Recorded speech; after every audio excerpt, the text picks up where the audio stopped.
Hello नमस्कार, स्वागत है आपका आपके YouTube channel future with Ashutosh में। कैसे हो आप सभी? उम्मीद कर रहा हूँ आप अच्छे होंगे और जहाँ भी होंगे सकुशल होंगे। आज का जो टॉपिक है आपको पता ही है, इस तरीके के वीडियो मैं एनसीईआरटी की ही लेता हूँ। और अगर किसी प्रकार की कॉपीराइट की इशू आ रहे हैं तो प्लीज़ मुझे आप कोई भी कॉपीराइट मत करिएगा, मुझे बता दीजिएगा, मैं वीडियो ही डिलीट कर दूंगा। ये सिर्फ एजुकेशनल पर्पज से होता है। कई सारे वीडियो में ऐसे भी हो सकते हैं कि कॉपीराइट आ सकता है, क्योंकि आजकल मैं बहुत ज़्यादा चीज़ें दूसरों के यूज कर रहा हूँ।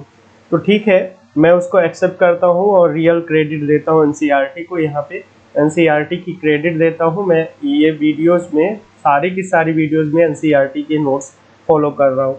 चलिए बात करते हैं वायुमंडल और जलमंडल के विकास के बारे में। वायुमंडल और जलमंडल का विकास किस प्रकार हुआ उसके बारे में यहाँ से समझने की कोशिश करेंगे, साथ ही बहुत सारी चीजें भी देखेंगे। तो वायुमंडल और जलमंडल के विकास के बारे में यहाँ से क्लास स्टार्ट करते हैं। पृथ्वी के वायुमंडल की वर्तमान संरचना में नाइट्रोजन, ऑक्सीजन का प्रमुख योगदान है। वायुमंडल की संरचना व संगठन 8वें अध्याय में बताई गई है। मतलब कह रहे हैं कि आगे पढ़ेंगे तो इसके बारे में हम जानेंगे। और यहाँ पे क्या बताया इन्होंने, कहा कि नाइट्रोजन और ऑक्सीजन मुख्यतः है। नाइट्रोजन यानी N और ऑक्सीजन मुख्यतः है। और कह रहे हैं वर्तमान वायुमंडल के विकास की 3 अवस्थाएं हैं। इसकी पहली अवस्था आदिकालिक वायुमंडलीय गैसों का ह्रास हुआ है। आदिकालिक वायुमंडलीय गैसों का ह्रास किस प्रकार हुआ था, अभी पिछली क्लास में बताए थे। दूसरी अवस्था में पृथ्वी के भीतर से निकलने वाले भाप और जलवाष्प ने वायुमंडल के विकास में सहयोग दिया। और अंत में वायुमंडल की संरचना को जैवमंडल के प्रकाश संश्लेषण की प्रक्रिया द्वारा शोधित किया गया। अब सीधे सीधे मैं आपको एक चीज बताता हूँ। कह रहे जो पृथ्वी का वायुमंडल है, जैसे ये पृथ्वी है अपना और इसके किनारे का जो वायुमंडल है उसका विकास कुछ इस तरीके से हुआ। इसका विकास कुछ इस तरीके से हुआ। पहली बात तो देखिए, जो शुरुआत में जो गैसें थी जिनका सूर्य ने अवशोषण कर लिया। पहले जो कह रहे हैं आदिकालिक वायुमंडलीय ह्रास, उनका सूर्य अवशोषण कर लिया। दूसरा स्टेप, दूसरी अवस्था में क्या है, अंदर से जो गैस जलवाष्प निकली उसने वायुमंडल के निर्माण में सहयोग किया। तीसरी बात कह रहे हैं कि वायुमंडल में जब ये गैसें निकली ना और सूर्य के प्रकाश के कारण प्रकाश संश्लेषण की क्रिया हुई। प्रकाश संश्लेषण की क्रिया में क्या होता है, कार्बन डाइऑक्साइड का स्टार्च में बदलाव होता है। ये चीज आप जानते ही होंगे।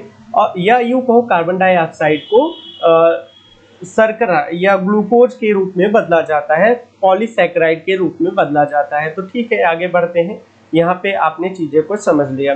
प्रारंभिक वायुमंडल जिसमें हाइड्रोजन और हीलियम थे, क्या थे, हाइड्रोजन और हीलियम की अधिकता थी। सौर पौने के कारण पृथ्वी से दूर हो गया। अभी जस्ट आपसे जो बताया वही चीज है। ऐसा केवल पृथ्वी पर ही नहीं वरन सभी पार्थिव ग्रहों के बीच में हुआ था। पार्थिव ग्रह क्या है, सभी पार्थिव ग्रह क्या है, वही शुरुआत के 4 ग्रह जो सूर्य के पास है, या बृहस्पति के पहले तक के सारे ग्रहों को पार्थिव ग्रह कहा जाता है। अर्थात सभी पार्थिव ग्रहों से सौर पवन के प्रभाव के कारण आदिकालिक वायुमंडल या तो दूर धकेल दिया गया या समाप्त हो गया। वह वायुमंडल के विकास की पहली अवस्था थी।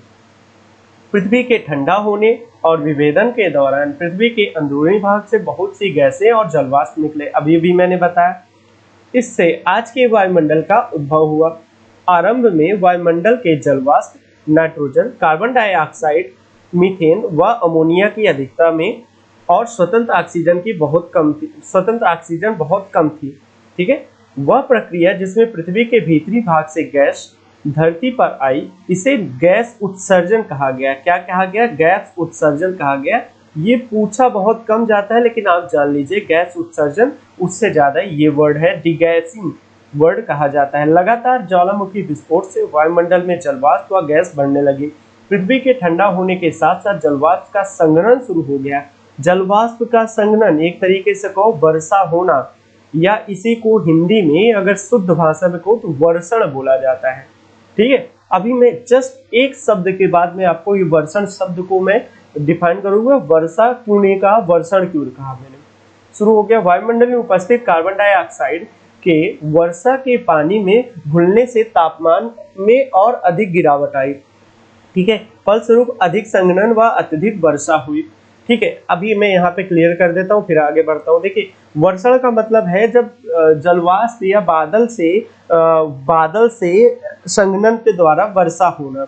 अगर वो पानी के रूप में हो रहा है तो उसे वर्षा कहेंगे, अगर वो ओले के रूप में या पत्थर के रूप में हो रहा है तो उसे हिम वर्षा कहेंगे, हिम वर्षण कहेंगे। तो ये दोनों प्रकार वर्षण में आते हैं। इसके डिटेल से जब आप ऑप्शनल पढ़ोगे तो उसमें आपको डिटेल से देखने को मिलेगा। Thanks to Majid Hussain sir, उन्होंने बहुत अच्छे से समझाया है। मुझे लगता है कि उतनी अच्छे से और किसी किताब में नहीं समझाया गया है। फलस्वरूप अधिक संघनन व अधिक वर्षा हुई। पृथ्वी के धरातल पर वर्षा का जल गर्तों में बढ़ने लगा। क्या होने लगा भाई? कह रहे कि वर्षा का जल जो था गर्तों में बढ़ने लगा, जिससे महासागर बने। महासागर का निर्माण कैसे हुआ? पृथ्वी बड़े बड़े गड्ढे थे, खूब बारिश हुई, खूब बारिश हुई, खूब बारिश हुई, लगातार कई सालों तक बारिश हुई, तो वो क्या हो रहे थे? बड़े गड्ढे भरना शुरू, बड़े गड्ढे पूरा पानी से भरना शुरू। पृथ्वी पर उपस्थित महासागर पृथ्वी की, अब थोड़ा सा मेरा लैपटॉप स्लो है, प्लीज शिकायत मत करना, आप लोग कम देख रहे हो। उत्पत्ति से लगभग 50 करोड़ साल के अंतर्गत बना। कह रहे महासागर लगभग पृथ्वी की उत्पत्ति के लगभग 50 करोड़ सालों में ये इसका निर्माण हुआ। ठीक है, ये चीज आप देख लीजिए। इससे हमें पता चलता है कि महासागर 400 करोड़ साल पुराने हैं। महासागर क्या है? 400 करोड़ साल पुराने, आज के नहीं भाई, 400 साल नहीं, 400 करोड़ साल पुराने हैं। लगभग 380 करोड़ साल पहले जीवन का विकास हुआ। यहाँ पे एक इंपॉर्टेंट तथ्य क्या निकल के आ रहा है? जीवन का विकास कब हुआ? तो आप कह सकते हो लगभग 380 करोड़ वर्ष पहले हुआ। अच्छा, यूपीएससी पूछे चाहे जो परीक्षाएं पूछे, आप इसको डाल सकते हो। अगर ये पूछ लिए करीब 400 करोड़ वर्ष पहले पृथ्वी पे जीवन की उत्पत्ति हुई, तो ठीक है भाई, चल जाएगा लगभग, अगर शब्द जोड़ा गया है तो। ठीक है, कोई बैठ के यहाँ पे आंकड़े नहीं लगा रहा है। अगर आपको मिल जाए कि लगभग 350 करोड़ वर्ष पहले पृथ्वी पर जीवन की उत्पत्ति हुई, तब भी सही कर देना। लेकिन इसका मतलब ये नहीं कि आप ये कह दो कि 300 करोड़ वर्ष पहले हुआ था, इतना भी कम नहीं करना है। मतलब 80, 90, 50 तक आप करोड़ में खेल कर सकते हो, उसमें चलता रहता है। यद्यपि लगभग 250 से 300 करोड़ साल पहले प्रकाश संश्लेषण की क्रिया प्रारंभ हुई। ये कह रहे हैं कि लगभग, यहाँ पे घ लिखना था, लगभग 250 से 350 करोड़ वर्ष पहले प्रकाश संश्लेषण की क्रिया विकसित हुई। लंबे समय तक जीवन केवल महासागरों तक ही सीमित रहा। आपने पढ़ा है या नहीं पढ़ा है तो आपको बता दूं, जीवन की जो उत्पत्ति हुई थी उसमें वो महासागर पे हुई थी। और इस बात की पुष्टि मिल रही है कि लंबे समय तक जो जीवन था महासागरों तक ही सीमित था। प्रकाश संश्लेषण की प्रक्रिया द्वारा ऑक्सीजन में बढ़ोतरी महासागरों की देन है। महासागरों में जो प्रकाश संश्लेषण हुआ, प्रकाश संश्लेषण में मुख्यतः क्या होता है? मुख्यतः आपको मैं बताऊं तो ये जानिएगा, जो कार्बन डाइऑक्साइड होता है वो प्रकाश की उपस्थिति में, प्रकाश की उपस्थिति को मैं ऐसे नोट कर रहा हूँ, और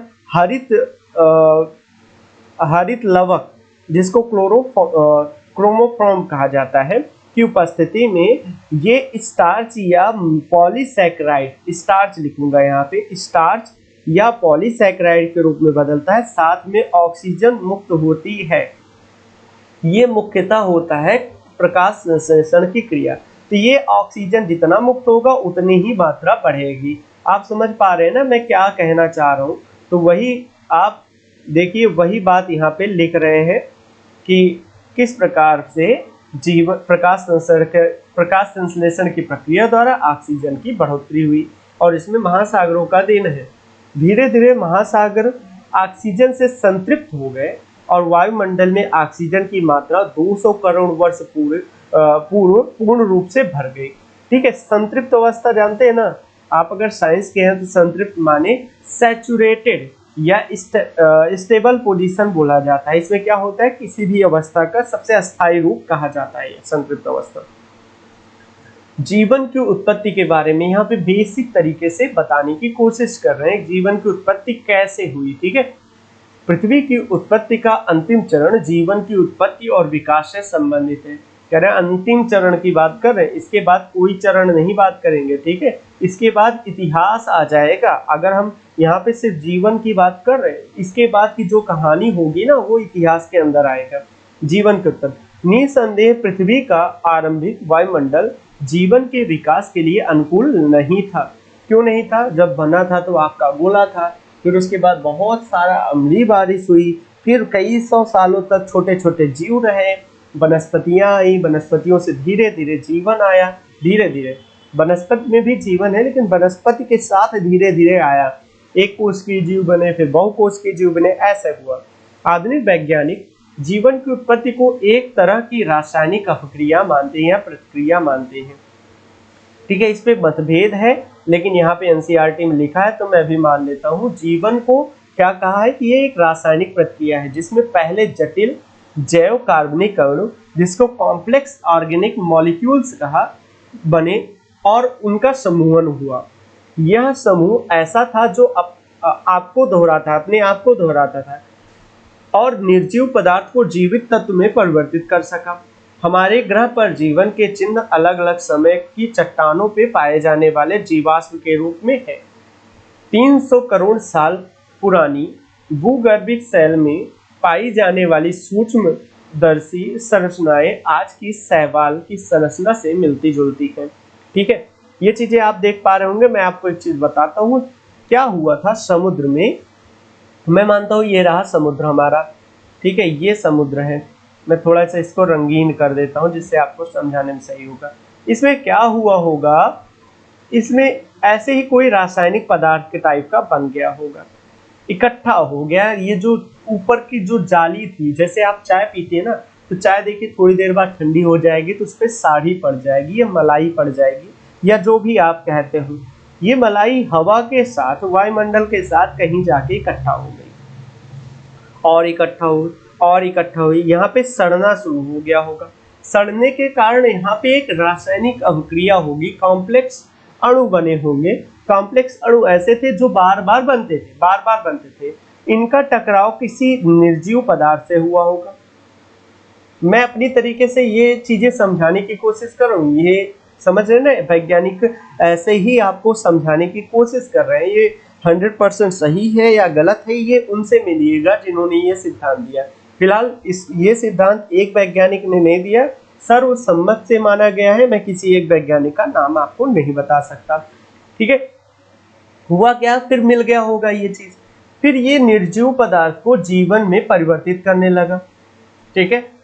ये चीज तो हुई सिद्धांत की बात। कह रहे अच्छा सर, एक सवाल ये है कि अच्छा सर ये बताइए कि जब जीवन की उत्पत्ति हो गई तो क्या आप देख रहे थे? मैंने भी पूछा था ये सवाल, आपके दिमाग में भी आ रहा होगा। नहीं भाई, कोई नहीं देखा था। क्या हुआ कि अलग अलग समय की चट्टानों पर पाई जाने वाले जीवाश्म के रूप में है। चट्टाने एक दबी दबी चट्टाने थी, जैसे ये 1000 साल पुरानी है, 400 करोड़ साल पुरानी। उसका जब अध्ययन किया गया तो उसकी दीवार, उसके सतह पर कोई जीवाश्म पाए गए, ठीक है, समुद्री जीवाश्म पाए गए, जिससे जीवन की उत्पत्ति के कारणों को हमने समझने की कोशिश किया, जिसको हम साक्ष्य के रूप में प्रकट करते हैं। हो सकता है कि यह सिद्धांत गलत भी हो, ठीक है, मैं भी मानता हूँ हो सकता है ये सिद्धांत गलत हो, लेकिन अभी तक तो यही सर्वमान्य है। 300 करोड़ साल पुरानी भूगर्भिक सेलों में पाई जाने वाली सूक्ष्मदर्शी संरचना आज की शैवाल, ब्लू ग्रीन एल्गी की संरचना से मिलती जुलती है। मैं जस्ट यही बताने वाला था कि 300 करोड़ साल पहले जो जीवाश्म की उत्पत्ति हुई थी या जीवन की उत्पत्ति के कारण हुए थे, उसकी जो संरचना थी वो आधुनिक नील हरित शैवाल की तरह थी। इसको नील हरित शैवाल के रूप में भी जाना जाता है, नील हरित शैवाल के रूप में भी जाना जाता है, नील हरित, ब्लू ग्रीन एल्गी के नाम से जाना जाता है। अच्छा, ये कंफ्यूजन हो रहा होगा ना कि नील हरित शैवाल क्या है। आपको बताओ, आपके घर में नल है या नल वाला पाइप होगा, पाइप के नीचे जो एक कई पुरानी जगह पे जाइए जहाँ पे आप देखेंगे कि काई जम गई है या गंदगी बैठ गई है, तो वहां पे आपको देखेंगे ना, तो वो जो गंदगी है वो नीला और हरे तरीके से हुआ होगा, वही कहलाता है नील हरित शैवाल, ठीक है। ये जीवन की उत्पत्ति के लिए सबसे महत्वपूर्ण इकाई है। यह कल्पना की जा सकती है कि सबसे पहले साधारण संरचना वाली शैवाल रही होंगी, यह माना जाता है कि जीवन का विकास लगभग 380 करोड़ वर्ष पहले हुआ। अभी जस्ट ये रिपीट हो रहा है, ठीक है। एक कोष की जीवाणु से आज के मनुष्य तक जीवन के विकास का सार भूगर्भिक काल मापक्रम से प्राप्त किया जा सकता है। जो भूगर्भिक काल मापक्रम पृष्ठ 18 पे दर्शाया गया, मैं नहीं दिखाऊंगा इसको, आप देख लेना पृष्ठ 18 पे क्या है। ये मतलब पूछा नहीं जाता, रेयरली ये चीज पूछी जाएगी आपसे, रेयरली, बहुत कम साल है कि बार है कि ये पूछा गया होगा किसी के द्वारा, किसी भी एग्जामिनेशन के द्वारा। तो बस इतना ही आज रखते हैं, इसी के साथ ये चैप्टर भी खत्म हो गया। उम्मीद कर रहा हूँ आप चीजों को समझ पा रहे होंगे। चलिए आप देख लेते हैं, यहाँ पे कुछ सवाल हैं, उनको भी देख लेते हैं, जिसका आप सोल्यूशन हमें कमेंट करके बताएंगे। कुछ सवाल है, इनका आप कमेंट करके आंसर दीजिए कौन सा है, या आपको कोई प्रॉब्लम है तो मुझे आप कमेंट कर सकते हो। जैसे एक सवाल मैं आपको दिखाता हूँ, जैसे भीतरी ग्रह के बारे में बात कर रहे हैं। भीतरी ग्रह यानी पार्थिव ग्रह। अभी थोड़ी देर पहले भी मैंने चर्चा किया था पार्थिव ग्रह क्या है। पृथ्वी व सूर्य के बीच पाए जाने वाला ग्रह ये नहीं है। सूर्य और क्षुद्र ग्रहों के बीच पाए जाने वाला ग्रह ये सही है। ये ग्रह गैसीय है, नहीं है। बिना उपग्रह वाले ग्रह बिल्कुल नहीं है। तो बचा कौन सा, ये खा। तो ऐसे ही आपको करने, ये बहुत बेसिक क्वेश्चन होते हैं। तो उम्मीद कर रहा हूँ आप चीज़ों को समझ पा रहे होंगे और शाम की 6 बजे की क्लास का एंजॉय कर पा रहे होंगे। शाम को 6 बजे रोज एक क्लास आपको देखने को मिलती है। थोड़ा लेट हो जाता है, थोड़ा इंतजार किया करिए। कभी कभी एक आध दिन हो सकता है गैप भी हो जाए, क्योंकि तबीयत भी खराब हो सकती है, जैसे पिछले दिनों हुआ था। और आप लोगों का यूपीपीसीएस का पेपर कैसे रहा कमेंट करके जरूर बताइएगा। और अधिक जानकारी के लिए आप मुझे टेलीग्राम कर सकते हो, वहाँ पे आपको पीडीएफ भी दे दूंगा मैं।